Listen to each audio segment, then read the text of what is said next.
Country manager of Clean Cooking Alliance, Kwesi Sapong, has revealed that Ghana records high household pollution-related deaths than HIV and tuberculosis.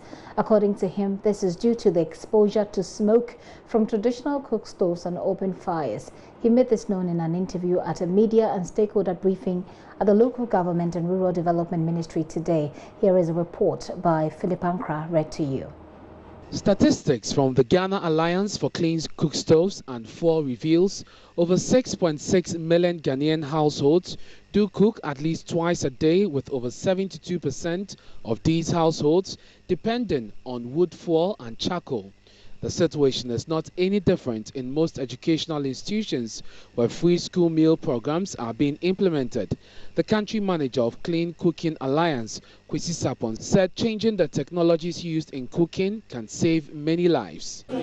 About 17,000 deaths a year from exposure to smoke, what we call household air pollution, and a good number of these deaths are children.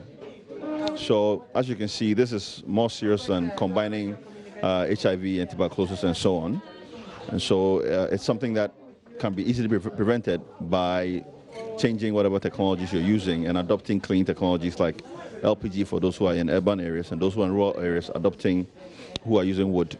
They can adopt technologies that would make the burning of the wood more efficient than using, let's say, a 3-stone fire or something like that. They can use technologies that will make the wood burn more cleaner, and then the smoke is sort of not exposed to a human being, but it's less reduced and exposed ambiently. Minister for Local Government and Rural Development, Hajia Alima Mahama, said government through the Energy Ministry is putting in place some measures to help curb the situation. The Ministry of Energy has developed a clean cooking strategy. They developed a clean cooking strategy, and they are part of it. They are focusing on extending LPG utilization, LPG, to 50% of households by 2030. And they also want to target 2 million people with improved biogas solutions. Biogas means, yes, we'll continue, some people continue to use fuel wood. We are not saying that by 2030 everybody would have stopped. No, some people will continue.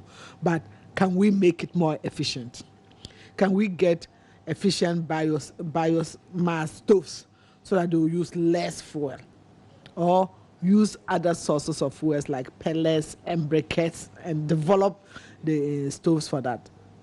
Chief Executive of the Ghana Alliance for Clean Cookstoves and Fuel, Mohammed Aminu Lukmanu, revealed his outfit is always committed to supporting government in developing a sustainable clean cooking policy. GACO is always committed and willing to support government effort in reviewing and developing clean cooking policy, strategies, and regulations to ensure sustainable and viable clean cooking industries in Ghana.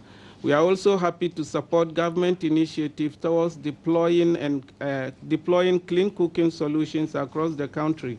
We are increasing our advocacy and awareness raising campaign and capacity building for local cookstove manufacturers to ensure that they are complying with our national standards. The media briefing was to showcase the integrated school kitchen improvement project, which seeks to transform traditional cooking school kitchens to cleaner ones. For JoyNews, Philip Ankra's report.